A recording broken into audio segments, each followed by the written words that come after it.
అన్నయ్య, నిన్ను లంకాపట్టణాన్ని జాగ్రత్తగా రక్షించుకో, నాకు కావలసింది నువ్వు క్షేమంగా ఉండడం, నువ్వు కోరుకున్నట్టు నేను వెళ్ళిపోతున్నాను అన్నయ్య అన్నాడు. ఆయుర్దాయం నశించిపోయేవాడు మంచి మాట వినడు, కాబట్టి నేను చెప్పేటటువంటి మాటలు నీ దృష్టిలోకి వెళ్ళలేదు అన్నయ్య, నువ్వు క్షేమంగా ఉండు, నాకు అదే కావాలి అని చెప్పి ఆయన 4 సచివులతో కలిసి వెళ్ళిపోయాడు. వెళ్ళిపోయి 100 యోజనముల సముద్రాన్ని దాటి ఉత్తర దిక్కుకు వచ్చి అక్కడ నిలబడ్డాడు ఆకాశంలో 4 సచివులతో. అక్కడే అదేమన్నా అంతఃపురమా లేకపోతే పెద్ద ప్రాంగణమా, వాళ్ళందరూ బయటే 6 బయలే ఉన్నారు, ఈయన ఆకాశంలో పైనే నిలబడ్డాడు. నిలబడి అన్నాడు, నేను రావణాసురుడనేటటువంటి ఒక దుర్మార్గమైనటువంటి స్వభావం ఉన్న అన్నగారి యొక్క తమ్ముణ్ణి. ఆయన జనస్థానంలో ఉన్న సీతమ్మ తల్లిని జటాయువుని సంహరించి మరీ తీసుకుని వచ్చి లంకాపట్టణంలో అశోకవనంలో శిశుపావృక్ష కింద రాక్షసీ స్త్రీల మధ్యలో కూర్చోపెట్టి ఉంచాడు. నేను ఇప్పుడు అధర్మ మార్గంలో ఉన్నటువంటి అన్నగారైన రావణాసురుణ్ణి విడిచిపెట్టి ధర్మ మార్గంలో ఉన్నవాడు కాబట్టి రామచంద్రమూర్తిని శరణాగతి చేయడం కోసం వచ్చాను. నేను నా భార్యాబిడ్డల్ని విడిచిపెట్టి రామచంద్రమూర్తిని శరణాగతి చెయ్యడం కోసం వచ్చి ఇక్కడ నిలబడి ఉన్నాను. సర్వలోక శరణ్యాయ రాఘవాయ మహాత్మనే నివేదయితమాం క్షిప్రం విభీషణముపస్థితం. వెంటనే నేను వచ్చానని శరణాగతి చేస్తున్నానని రామచంద్రమూర్తికి తెలియచెయ్యండి అన్నాడు. సుగ్రీవుడు చూశాడు, రావణుని తమ్ముడు కపటోపాయంతో వచ్చాడు, మనని మట్టు పెట్టడానికి భేదాలు కల్పించడానికి వచ్చాడు, కాబట్టి వెంటనే ఆ 4 కూడినటువంటి విభీషణుణ్ణి సంహరిద్దాం అనుకున్నాడు. అయినా రామచంద్ర ప్రభువుకి నివేదించాలి కాబట్టి రామచంద్రమూర్తి దగ్గరికి వెళ్ళి చెప్తున్నాడు, ఒక గుడ్లగూప కాకి గూటిలో చేరి మెల్లగా మాటలు కలిపి కాకిని సంహరించినట్టు మన మధ్యకి చేరి విభీషణుడు మన మధ్య భేదభావములు కల్పించి నిన్ను నన్ను విడదీసి రామలక్ష్మణుల్ని సంహరించడమో నన్ను సంహరించడమో చెయ్యడం కోసమే వచ్చాడు. అటువంటి దుర్మార్గుడైన రావణుని తమ్ముడైన విభీషణుణ్ణి మనం ఆదరించకూడదు, కాబట్టి 4 తమ్ములతో కూడినటువంటి సుగ్రీవుణ్ణి సంహరిస్తాను, నాకు అనుజ్ఞ ఇయ్యవలసింది అన్నాడు. అంటే రాముడు అన్నాడు, శత్రువైన రావణాసురుని తమ్ముడు 4 సచివులతో కలిసి వచ్చి ఆకాశంలో నిలబడ్డాడు, శరణాగతి చేస్తున్నాడు. నేనిప్పుడు విభీషణుణ్ణి మనలో చేర్చుకోవాలా చేర్చుకోకూడదా? మీ అందరూ పెద్దలైన వారున్నారు, ప్రాజ్ఞులైన వారున్నారు, తెలివైన వారున్నారు, కాబట్టి మీకు ఏది తోస్తుందో అది చెప్పండి. మీకు ఏది తోచిందో అది చెప్పండి తప్ప ఇది మనం చెప్తే ఏమైనా అనుకుంటారా అని కానీ, ఈయన చెప్పిన దానికి విభేదంగా మనం చెప్తే ఏమైనా అనుకుంటారా అని కానీ మీరు ఆలోచించద్దు. ఎవరి బుద్ధికి ఏది తోచిందో అదే చెప్పండి అన్నాడు. చూసారా ఎలా ఉంటుందో రాముడి మాట అంటే? అప్పుడు అంగదుడు లేచి అన్నాడు, మనం గుణదోషములను విచారణ చేద్దాం. మంచి గుణములు ఉన్నవాడు అని నిర్ధారణ అయిందనుకోండి, విభీషణుడిని స్వీకరిద్దాం. గుణములు లేనివాడు దోషములున్నవాడు అని తేలిందనుకోండి, అప్పుడు విభీషణుడిని విడిచిపెడదాం. రామచంద్రమూర్తి హనుమని పిలిచి అన్నారు, నీ అభిప్రాయం ఏమిటన్నారు. హనుమ లేచి అన్నారు, నా ముందు మాట్లాడిన వాళ్ళు మాట్లాడారు, గూఢచారిని పంపిద్దామని ఒక ఆయన అన్నాడు, ఎక్కడో దూరంగా ఉన్నవాడైతే గూఢచారిని పంపుతాం, మన పైనే నిలబడిన వాడి మీదకి గూఢచారిని ఏం పంపించి మీరు గూఢచర్యం చేస్తారు. ఇంకొక ఆయన మాట్లాడించి గుణదోషములను విచారణ చేద్దామన్నాడు, ఆయన మాట్లాడిన దాన్ని బట్టి గుణదోషములను మనం చూడాలి, కానీ ఇప్పుడు కొత్తగా మనం గుణదోషాలు ఏమిటి వెతికి చూస్తాం. ఇంకొక ఆయన మాట్లాడుతున్నప్పుడు భావాన్ని గమనించి మనం చూడాలన్నాడు. ఇప్పటికే ఆయన భావం ఏమిటో స్పష్టంగా తెలుస్తోంది నిలబడి అర్థించడంలో, ఇప్పుడు మనం కొత్తగా ఏం చూస్తాం? పైగా ఇలా మిత్రత్వం కోసం వచ్చిన వాడైతే త్రికరణ శుద్ధిగా మనం అలా అడగకూడని ప్రశ్నలు వేస్తే ఆయన మనసు ఖేదపడి వెళ్ళిపోవచ్చు. అప్పుడు పొందవలసిన ఒక మంచి మిత్రుణ్ణి మనం పోగొట్టుకున్న వాళ్ళం అవుతాం. రావణునిలో ఉండేటటువంటి దోషములను ఇతను గుర్తించాడు, అటువంటి దోషములు ఉన్నవాడితో మనం ఉండకూడదు అనుకున్నాడు. రాముడిలో ఉన్న గుణములను గుర్తించాడు, రామునితో కలిసి ఉందామనుకున్నాడు. అతను శఠుడో అంటే లోపల ఒకటి పెట్టుకుని పైకి ఒకటి మాట్లాడుతున్నాడో లేదో మనం మాట్లాడితే మాత్రం ఎలా తెలుస్తుంది? నాకు తెలుసున్నంత వరకు రామచంద్రమూర్తిలో ఉన్నటువంటి సుగుణములను బాగా విన్నాడు. ధర్మంలో ఉన్న సుగ్రీవుణ్ణి కాపాడాడని, అధర్మంలో ఉన్న వారిని చంపాడని, సుగ్రీవుడికి రాజ్యం ఇచ్చాడని, బలపరాక్రమములు ఉన్నవాడని, 14,000 మంది ఖరదూషణాదులను ఒక్కడే చంపాడని ఇన్ని తెలుసుకుని ధర్మమున్న రాముణ్ణి ఆశ్రయిద్దామని, అధర్మంతో ఉన్న రావణుణ్ణి విడిచిపెడదామని నిర్ణయించుకుని వచ్చాడు అని అతని ముఖం చూస్తే అర్థం అవుతోంది. అతను అతని భావాన్ని స్పష్టంగా చెప్పాడు, కాబట్టి మనం అతన్ని స్వీకరించచ్చు అని నేను అనుకుంటున్నాను, కాబట్టి విభీషణుణ్ణి స్వీకరిస్తే తప్పు లేదన్నాడు.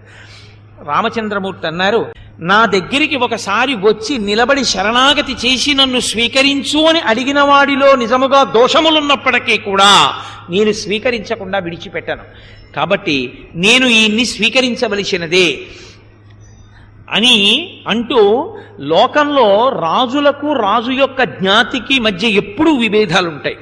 సమయాసమయములను చూసుకోవడం అనేటటువంటిది కూడా వ్యూహంలో అంతర్భాగంగా ఉంటుంది. ఇప్పుడు దేశకాలాదులు కలిసి వచ్చాయి, అందుకని వచ్చి ఇక్కడ నిలబడ్డాడు, మన్ని శరణాగతి చేశాడు. సుగ్రీవుడు వంక చూసి అన్నాడు, సుగ్రీవా, నువ్వు విభీషణుడికి ఆశ్చర్యం ఇవ్వద్దు అని చెప్పావు, కానీ నేను ఒకటి చెప్తాను చూడు, లోకంలో ఉండే తమ్ముళ్ళందరూ భరతులు కారు. రాజ్యం నాకొద్దన్నయ్యా నువ్వే పుచ్చేసుకో అనే తమ్ముళ్ళు ఉండరు. భవంతి భరతోపమాహ మద్దిదావా పితుపుత్రాహ, నాలాంటి తండ్రి కొడుకులు ఉండరు. కొడుకు అరణ్యవాసానికి వెడితే మళ్ళీ తిరిగి 14 ఏళ్ల తర్వాత వస్తాడంటే 14 ఏళ్లు ప్రాణములను నిలబెట్టుకోలేక, కొడుకుని చూడకుండా ఉండలేక ప్రాణములను విడిచిపెట్టేటంతటి పుత్ర వ్యామోహం కలిగిన తండ్రి ఉండడు.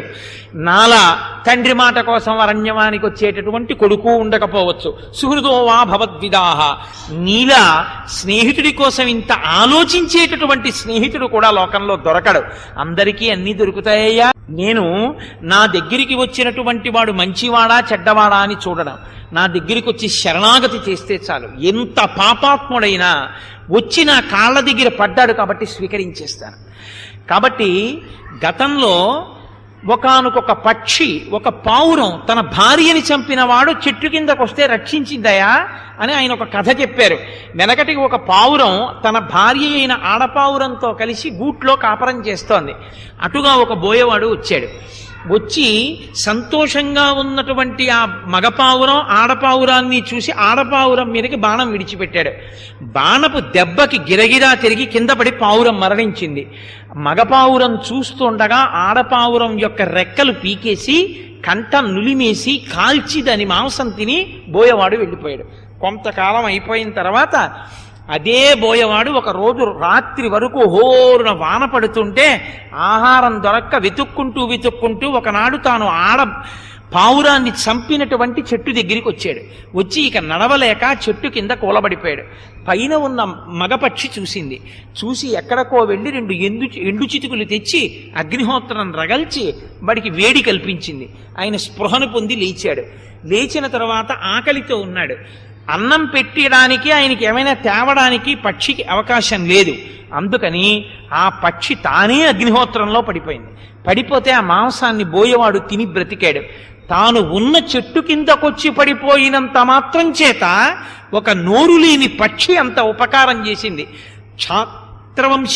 ఛాత్రము కలిగినటువంటి క్షత్రియ వంశంలో పుట్టి దశరథ మహారాజు గారి కొడుకునై ఇంత చదువుకుని ఇన్ని అస్త్రశస్త్రములు తెలుసుకుని నన్ను శరణాగతి చేసి ఒక రాక్షసుడు వచ్చి పైన నిలబడితే యుక్తాయుక్త విచారణ చేసి నేను స్వీకరించకపోతే అంతకన్నా దోషం ఉంటుందా లోకంలో? వెనకటికి మహర్షి ఒక మాట చెప్పారు, శరణాగతి చేసినటువంటి వాణ్ణి స్వీకరించని వాడు ఎవరుంటాడో అటువంటి వాడికి ఐశ్వర్యము తొలగిపోవడమే కాకుండా ఆ శరణాగతి చేసిన వాణ్ణి స్వీకరించకపోవడం వల్ల వాడికి కలిగినటువంటి దుఃఖము చేత పాపములన్నీ సంక్రమిస్తాయని. కాబట్టి నా దగ్గరికి వచ్చినటువంటి వాడు మనుష్యుడే కావక్కర్లేదు, నేనే తెలుసుకుంటే నా కాలి బొటనవేలితో చంపేస్తాను ఈ లోకంలో ఉన్న రాక్షసుల్ని పిశాచాల్ని. విభీషణుడు ఒక పెద్ద లెక్క కాదు, రావణుడు ఒక పెద్ద లెక్క కాదు. ఎంత పాపము చేసిన వాడైనా ఒక్కసారి త్రికరణ శుద్ధిగా నా దగ్గరకొచ్చి పడి రామా నేను నీవాడను అని అన్నాడా, ఇక నేను వాడి చెయ్యి విడిచిపెట్టను, కాపాడి తీరుతాను, ఇది నా ప్రతిజ్ఞ అన్నారు. సకృదేవ ప్రపన్నాయ తమాస్మీతి చయాతతే అభయం సర్వభూతేభ్యో దదామ్యే తద్వ్రతం మమ అన్నారు. ఆ తరువాత విభీషణుడు వచ్చాడు. సుగ్రీవుడు 2-3 పర్యాయములు వాదించాడు. తర్వాత అన్నాడు, మహానుభావా, మీ ధార్మిక నిష్టని చూడడం కోసం నేను వాదించాను తప్ప ఇప్పుడే మన మిత్రుడిగా విభీషణుణ్ణి స్వీకరిద్దాం. తానొక పని చేసే ముందు ఎందుకు చేస్తున్నారో చెప్పి, ఇతరుల అభిప్రాయాన్ని తాను ఎందుకు తీసుకోలేదో చెప్పి, అందరినీ ఒక అభిప్రాయం మీద నిలబెట్టి అందరినీ కలుపుకుని పెడతారు రామచంద్రమూర్తి. ఇది లోపిస్తుంది రావణుడి దగ్గర. అని ఇప్పుడు విభీషణుణ్ణి తీసుకురమ్మన్నారు. ఆకాశంలోంచి 4 సచివులతో కిందకిరిగి, నేను నా అన్నగారైనటువంటి రావణుణ్ణి విడిచిపెట్టి భార్యాపుత్రుల్ని కూడా విడిచిపెట్టి నీ దగ్గరికి వచ్చి శరణాగతి చేశాను. ఇక నా జీవితము సుఖము కానీ దుఃఖము కానీ ఏవైనా నీతోనే. రామా, నేను మిమ్మల్నే అనుసరించి ఉంటాను అన్నారు. వెంటనే సౌమిత్రుడి పిలిచి లక్ష్మణుణ్ణి పిలిచి, ఇప్పుడే వెళ్ళి సముద్ర జలాలు పట్ల ఇతన్ని లంకాపట్ల సామ్రాజ్యానికి మహారాజుగా అభిషేకం చేస్తున్నానన్నారు. అని ఆ సముద్ర జలాలు పోసి, ఏవ ముక్తస్తు సౌమిత్రి అభ్యసించ విభీషణం మధ్యే వానరముఖ్యానాం రాజనం రాజశాసనాత్.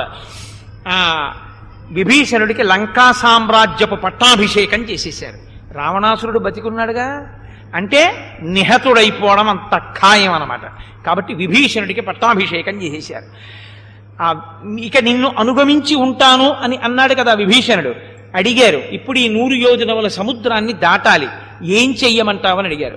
సముద్రం రాఘవో రాజా శరణం గంతుమర్హతి. నేను ఎలా శరణాగతి చేశానో అలా నీవు కూడా ఇంత గంభీరమైన సముద్రాన్ని శరణాగతి చేసి ప్రార్థన చేస్తే ఆ సముద్రం నీ మాట వింటుంది. అప్పుడు నువ్వు చక్కగా మనం సముద్రాన్ని దాటవచ్చు. ఈలోగా రావణాసురుడికి తెలిసింది విషయం.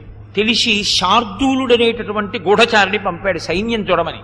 ఆయన ఈ సైన్యం యొక్క ప్రభావాన్ని, దాని యొక్క గొప్ప శక్తిని వెళ్ళి రావణుడికి చెప్పాడు. రావణుడు వెంటనే కుటిల యత్నం చేయడానికి శుకుడన్న రాక్షసుడిని పిలిచి చిలక రూపంలో వెళ్ళి సుగ్రీవుడి దగ్గరికి వెళ్ళి, నువ్వు వానరుడివి, నేను రాక్షసుణ్ణి, నేను నీ జోలికి రాలేదు, నీ అన్న వాలి నాతో స్నేహం ఉన్నవాడు, కాబట్టి నువ్వు నాకు తమ్ముడివి అవుతావు, నేను తెచ్చింది నలుడి భార్యని, మధ్యలో నువ్వెందుకు యుద్ధం చేయడం, ఎందుకు నిష్కారణంగా వానరులు మరణించడం, నువ్వు కిష్కిందకు వెళ్ళిపో, నేను రాముడు చూసుకుంటామని చెప్పు అంటే శుకుడు వచ్చి సుగ్రీవుడికి చెప్పాడు. సుగ్రీవుడికి ఆగ్రహం వచ్చింది. వెంటనే ఆ రాక్షసులు వెళ్ళి పట్టుకుని దాని రెక్కలు విరిచేస్తున్నారు. అది రామ రామ కౌసల్యానందన అని అరుస్తోంది. రాముడొచ్చి దూతగా వచ్చిన వాడిని సంహరించకూడదు, విడిచిపెట్టేయమన్నారు. అది చెప్పవలసిన మాటలు చెప్పింది. సుగ్రీవుడు అన్నాడు, నాకు రాముడు దైవం, రాముడు ప్రాణం, రాముడు నా సచివుడు, రాముడు నా స్నేహితుడు, రాముడు నాకు సమస్తం. అటువంటి రాముడికి శత్రువెవరో నాకు కూడా శత్రువే, కాబట్టి రావణుణ్ణి వధించి తీరుతానని చెప్పు అని మళ్ళీ సందేశం ఇచ్చి ఆ శుకుణ్ణి పంపించారు. పంపించిన తరువాత రామచంద్రమూర్తి 3 రాత్రుల పాటు సముద్రపు టొడ్డున దర్భాసనం వేసుకుని పడుకున్నారు. పడుకుని ఎంత ప్రార్థన చేసినా 3 రాత్రులు గడిచిపోయినా సముద్రుడు లేచి రాలేదు. ఆగ్రహం వచ్చింది రామచంద్రమూర్తికి. నేను మంచితనానికి పోయి 3 రాత్రులు 3 పగళ్ళు ఈ సముద్రపు టొడ్డున దర్భాసనం వేసుకుని తూర్పు దిశగా దర్భల యొక్క అగ్రములుండేటట్టు చూసి తూర్పు దిక్కుకు తిరిగి పడుకున్నా కూడా ఈ సముద్రుడు కరుణించలేదు, లేచి వచ్చి కనపడలేదు. లోకంలో మంచితనాన్ని పాటించని వాడిని చేతకాని వాడు అనుకుంటుంటారు. కాబట్టి నేను ఇప్పుడే ఈ సముద్ర జలాలన్నింటినీ ఇంకింపచేస్తాను, సముద్రం అన్నది లేకుండా చేసేస్తాను, సముద్రంలో ఉన్న ప్రాణులన్నింటినీ సంహరిస్తాను. నా బాణముల యొక్క తాకిడికి సముద్రంలో ఉన్న రాక్షసులు, పాములు, మొసళ్ళు, తాబేళ్లు, తిమింగలాలు మరణించి సముద్రం మీద తేలిపోతాయి. నేనిప్పుడు ఎంత ఘోరమైన రూపాన్ని పొందానో చూడని, ప్రళయాగ్ని ఎలా ఉంటుందో అటువంటి స్వరూపాన్ని పొంది, ఏవ ముక్త్వా ధనుష్పాణి క్రోధ విస్పారితైక్షణః, మహాక్రోధంతో పెద్ద పెద్ద కన్నులు చేసుకుని, బభూవరామో దుర్ధర్షో యుగాంతగ్నిరివజ్వలన్, ప్రళయకాలంలో ఉండేటటువంటి అగ్ని ఎలా ఉంటుందో అటువంటి స్వరూపంతో తేరిపారి చూడరాని వారై ఒక్కసారి బాణములను తీసి సముద్రంలోకి ప్రయోగించారు. ఆ సముద్రంలో ప్రయోగించినటువంటి బాణముల చేత పంచభూతములు కదిలిపోయి సముద్రం అతలాకుతలం అయిపోయింది. దానిలో ఉండేటటువంటి ప్రాణులన్నీ క్షోభించిపోయాయి. అటువంటి పరిస్థితిలో ఇక నేను ఆగను, ఈ సముద్రాన్నంతటినీ ఇంకింపచేస్తానన్నారు. హడిలిపోయి లక్ష్మణుడొచ్చి, తతస్తుతం రాఘవముగ్రవేగం ప్రకర్షమాణం ధనురప్రమేయం సౌమిత్రిరుత్పత్య సముచ్ఛసంతం మామీతి చొక్వా ధనురాలలంబే, వచ్చి ఆ ధనస్సు పట్టుకుని, అన్నయ్య అంత పని చేయకు, సముద్రాన్ని ఇంకింప చెయ్యకు అంటున్నాడు. కానీ వినకుండా రామచంద్రమూర్తి బ్రహ్మాస్త్ర ప్రయోగం చేయడానికి సిద్ధపడి అభిమంత్రించి బాణాన్ని సిద్ధం చేశారు. హడిలిపోయినటువంటి సముద్రుడు 10 యోజనముల దూరం ముందుకు పారిపోయాడు. అంటే చెరియలి కట్టని దాటి ముందుకెళ్ళిపోయాడు. వెళ్ళిపోయి అప్పుడు ఆ సముద్ర మధ్యంలోంచి అధిదేవత అయినటువంటి సముద్రుడు పైకి లేచాడు. రక్తమాల్యాంబరధర పద్మపత్ర నివేక్షణ సర్వపుష్పమయీం దివ్యాం శిరసా ధరయన్ సృజం జాతరూపమయైశ్చైవ తపనీయ విభూషితై ఆత్మజానం చ రత్నానాం భూషితో భూషణోత్తమై. తనలోంచి పుట్టిన రత్నాలతో హారాలు వేసుకుని తల నిండా రత్నాలను పొదిగినటువంటి కిరీటాన్ని ధరించిన వాడై అనేకమైనటువంటి పుష్పములతో కూడిన హారములను ధరించి భూషణములతో కూడినటువంటి వాడై ఎర్రని వస్త్రములు ధరించి ఆ సముద్రుడు పైకి లేచాడు. లేచి అన్నాడు, నాయనా రామచంద్ర, నీకు తెలియనిది కాదు, లోకంలో పంచభూతములకు కూడా వాటి వాటి లక్షణములు వాటికి ఉన్నాయి. నీరు ప్రవహిస్తుంది, గాలి వీస్తుంది, ఇలా అగ్ని తపింపచేస్తుంది, నీరు తడుపుతుంది, చల్లగా ఉండేటట్టు చేస్తుంది. ఒక్కొక్క భూతమునకు ఒక్కొక్క లక్షణం. అలాగే నాకు కూడా ఒక లక్షణం ఉంది. 2 గుణములతో ఉంటాను నేను. ఒకటి అగాధం, అంటే బాగా లోతుగా ఉండడం, ఎవ్వరూ నన్ను దాటడానికి వీలు లేని రీతిలో ఉండడం. ఈ 2 నా యొక్క లక్షణాలు. కాబట్టి యదగాధో హమప్లవ, అగాధంగా ఉండడం, దాటడానికి వీలు లేని రీతిలో ఉండడం నా లక్షణాలు. అటువంటి నన్ను దాటి వెడతానని నువ్వు ఇక్కడ ఉండడం, నేను నిన్ను అలా అవకాశం కల్పించలేదు అని నా మీద ఆగ్రహించడం తగినటువంటి విధానం కాదు. కానీ రామా, నేను మీతో ఒక మనవి చేస్తాను. వానర సైన్యమంతా వెళ్ళిపోవడానికి కావలసిన రీతిలో నేను దారి ఇస్తాను. దారి ఇవ్వడం అంటే ఎలా ఇస్తాను? మీరు చెట్లు రాళ్ళు అన్నీ తెచ్చి 100 యోజనముల దూరం నా మీద వెయ్యండి, నేను వాటినన్నింటిని వహిస్తాను. వహించి సేతువుగా విడిచిపెడతాను.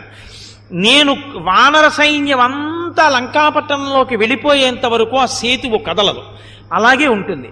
కాబట్టి మీ సైన్యంలోనే నలుడనేటటువంటి ఒక గొప్ప వానర వీరుడు ఉన్నాడు. ఆయన విశ్వకర్మ యొక్క తేజస్సుతో విశ్వకర్మకి కుమారుడుగా జన్మించినటువంటి వాడు. అహం సేతుం కరిష్యామి విస్తీర్ణే వరుణాలయే, ఆయన నిర్మించగలిగినటువంటి సమర్థత కలిగిన వాడు. కాబట్టి అయం సౌమ్య నలో నామా తనుజో విశ్వకర్మణ పిత్రా దత్తవర శ్రీమాన్ ప్రతిమో విశ్వకర్మణ ఏషసేతుం మహోత్సాహ కరోతు మయివానర తమహం ధారయిష్యామి తథా హేష యథాపిత. ఆ తండ్రి ఎంత గొప్పవాడో అంత గొప్పవాడైనటువంటి నీలుడు నిర్మించినటువంటి సేతువుని నేను వహిస్తాను, పట్టుకుంటాను.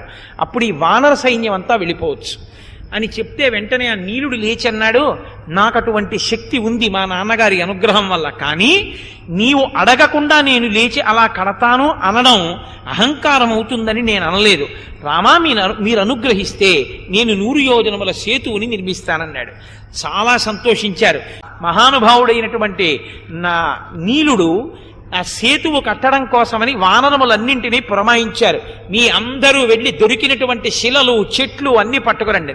అంతే, ఇన్ని కోట్ల వానరములు పర్వతాలు ఎక్కేశారు, అరణ్యంలోకి వెళ్ళిపోయారు. పుష్పించినటువంటి చెట్లు తీసుకొచ్చేశారు. 1, 2 చెట్లు కావుట, ధవళ వృక్షములు, వెదురుగడలు, అవిసి చెట్లు, తెల్లమద్ది చెట్లు, తాళవృక్షములు, బొట్టుగ చెట్లు, తిమిజ వృక్షములు, మారేడు చెట్లు, ఏడాకుల చెట్లు, పొన్న చెట్లు, గన్నేరు చెట్లు, మామిడి చెట్లు, అశోక వృక్షాలు, శిలలు, పర్వతాలు, కొండలు ఇన్నింటినీ పెకలించి తీసుకొచ్చి సముద్రంలో పడేస్తున్నారు. మొదటి రోజున 14 యోజనములకి సేతువు కట్టారు. 2వ రోజున 20 యోజనాలు సేతువు కట్టారు. 3వ రోజున 21 యోజనాలు కట్టారు. 4వ రోజున 22 యోజనాలు కట్టారు. 5వ రోజున మిగిలి ఉన్న 23 యోజనాలు కట్టేశారు. 100 యోజనముల మేర సముద్రం మీద సేతువు 4 రోజులలో 5 రోజులలో నిర్మాణం అయిపోయింది. 5 రోజులలో నిర్మాణం అయిపోగానే ఇన్ని కోట్ల మంది వానరులు కూడా సంతోషంగా సేతువు మీద పాటలు పాడుకుంటూ ఆటలాడుతూ జై శ్రీరామ్, జై జై శ్రీరామ్ అని నినాదాలు చేస్తూ ఆ సేతువు మీద దాటి దక్షిణ తీరానికి చేరిపోయారు. సైన్యం అంతా లంకాపట్టణాన్ని చేరిపోయింది. మహోత్సాహంగా సేతువుని దాటుతుంటే కొంతమంది కిందకి దూకుతున్నారు, సముద్రంలో ఈత్తున్నారు, మళ్ళీ ఎక్కుతున్నారు. వానర చేష్టితములు కదండి. ఇంత సంతోషంగా కొంతమంది పెద్ద పెద్ద పుష్పించినటువంటి చెట్లు గదల్లా భుజాల మీద వేసుకుని వెళ్ళిపోతున్నారు. ఇంతమంది 100 యోజనముల సముద్రం మీద సేతువు కట్టి ఇన్ని కోట్ల వానరములు, భల్లూకములు, కొండముచ్చులు వెళ్ళిపోతుంటేట అపురూపమైన ఈ సన్నివేశాన్ని చూడ్డానికి దేవతలు, ఋషులు, యక్షులు, గంధర్వులు ఆకాశంలో నిలబడి కింద సముద్రం మీద సేతువు మీద వెళ్ళిపోతున్న వాళ్ళని చూసి పొంగిపోయారట. రామచంద్రమూర్తి ఇంత సైన్యంతో దక్షిణ తీరానికి చేరిపోయి లంకాపట్టణం మీద యుద్ధానికి ఇంకా సిద్ధంగా ఉన్నారన్న శుభవార్త దగ్గర